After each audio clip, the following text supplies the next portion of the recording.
Preliminary 4.7 magnitude earthquake strikes near the California-Nevada state line. A preliminary 4.7 magnitude earthquake struck near the California-Nevada state line, according to the United States Geological Survey.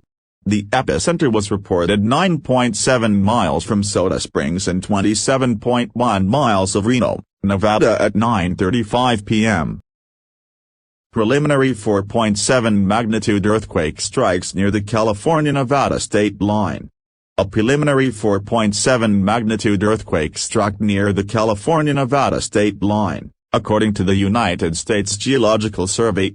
The epicenter was reported 9.7 miles from Soda Springs and 27.1 miles of Reno, Nevada at 9:35 p.m.